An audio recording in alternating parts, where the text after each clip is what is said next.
I was finishing patrol in the eastern sector when screams and roars erupted from the right. I turned and froze.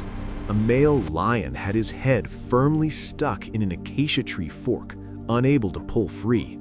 6 hyenas surrounded him, tightening this circle. The alpha female, with torn fur on her side, had already left bloody marks on his thighs with sharp teeth. The lion growled and struck the ground with massive paws, but the hyenas waited patiently for his strength to run out. I should have walked past.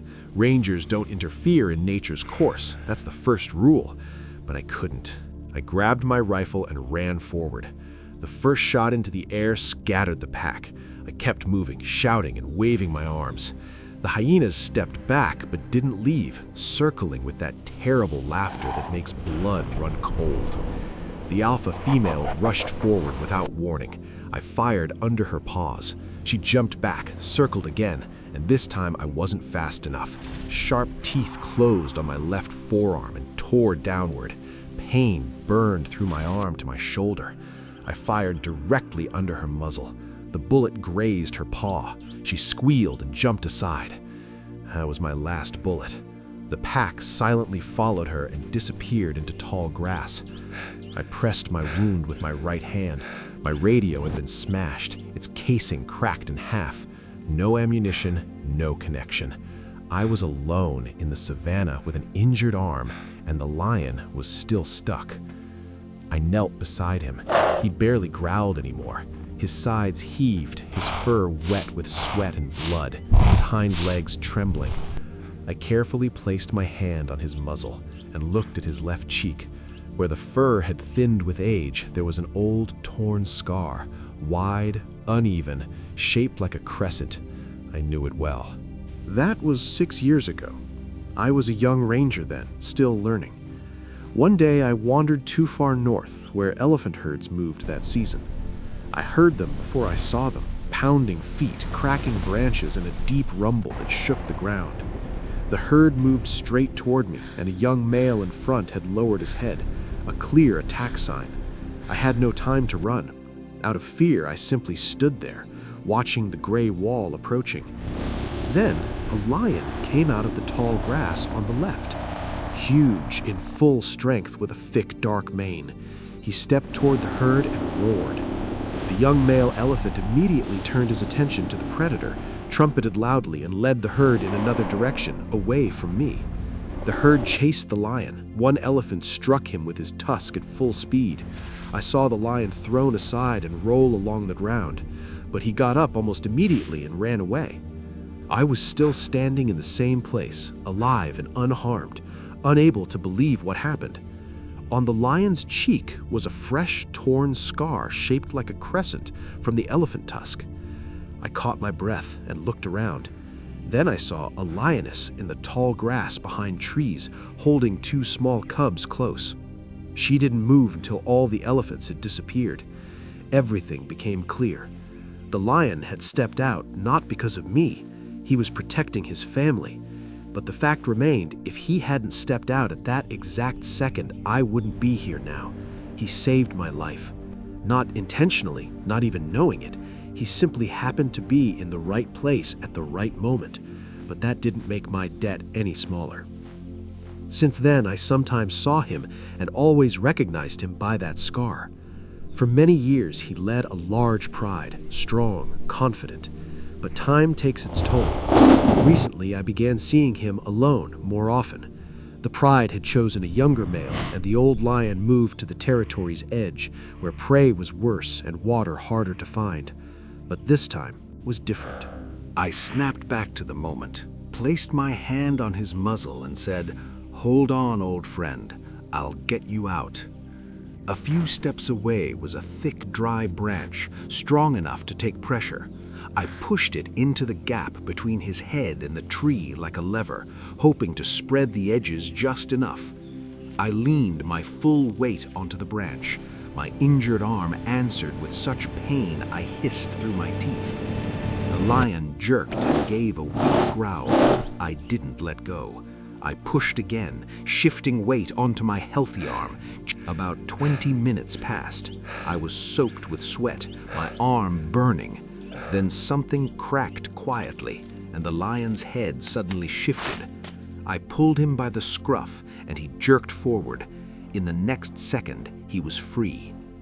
The lion fell on his side at my feet, greedily pulling air into his lungs. Then he tried to stand. His front legs straightened, but his back legs failed him. He tried again, fell again. On the third attempt, he finally stood up, swaying but staying on his feet. I examined his back legs. The hyena bites weren't deep, but there were many, and it was clearly painful for him to walk. The long path back went around 3 ravines, about 12 kilometers, impossible in our condition. There was a shorter route through dense bushes and across a wild river I usually avoided, about 4 kilometers, dangerous, but our only chance. We started moving. The lion walked beside me, limping, sometimes stopping and quietly growling through his teeth. I moved slowly, adjusting my pace to his. The bushes began suddenly. I cut a path with my knife while the lion followed behind. That's when I made a mistake.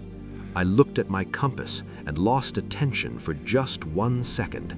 A leopard jumped out of the bushes completely without sound. I felt a powerful blow and found myself on the ground. The leopard hung over me, huge, bared fangs right before my face. Then a roar sounded, so powerful the leaves above shook, and something dark slammed into the leopard from the side. The lion knocked him off me with 1 strike, and the leopard flew back into the bushes. A second later, he could no longer be heard. The lion stood over me and breathed heavily. I got up and looked at him, at his scar, at his wounded paws, at his ragged mane. Old, exhausted. I heard the river long before we saw it. When the bushes ended, I stopped. The river was twice as wide and 3 times faster than I'd expected, muddy water rushing between banks.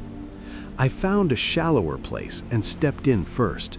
The current immediately struck my legs. The lion stepped in after me and lost his balance on slippery stones. I pressed my shoulder against his side. He steadied himself. Then the current pulled me instead.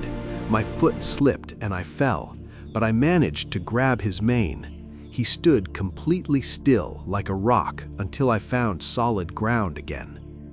We crossed slowly, step by step, supporting each other. When we reached the other side, we both collapsed onto the grass. Less than a kilometer remained when we came out into an open place. A pride of lions lay in the shade of acacia trees, 8 or maybe 10. I recognized them immediately. His pride, the same one he'd led for years. A young male with a thick red mane stood up and walked toward me, head lowered. I didn't move. Then the old lion stepped forward and stood between us. The young male stopped. They looked at each other in silence, the young and strong against the old and wounded. Then one lioness stood up, then another. Several males rose. They didn't growl or threaten, they simply stood there. The young male slowly stepped aside. The pride moved apart, opening a path. I walked through the line of lions. They recognized him. This old, wounded lion had once led them, fed them, protected them, and deep in their memory, it had never disappeared. They let us pass in silence, the way one lets pass someone who earned respect once and forever. At the base, we were met by Amina, our veterinarian. She looked at the lion, then at my arm, then again at the lion, and said only one thing: "You'll tell me later. First, we work." They treated the lion, stitched the bite wounds, and placed an IV with antibiotics. My arm was bandaged properly.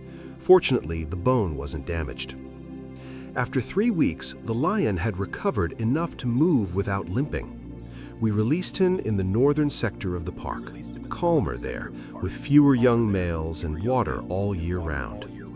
I visit him every few weeks. I find him by the river or under the old fig tree on the hillside, well fed and calm. The last time, he was lying under the fig tree, and when I approached, the lion suddenly began to purr quietly, low and long, from deep in his chest. I stopped.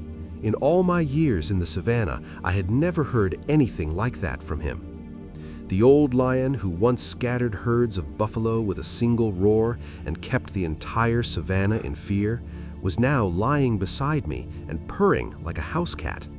I have never received a better thank you in my entire life.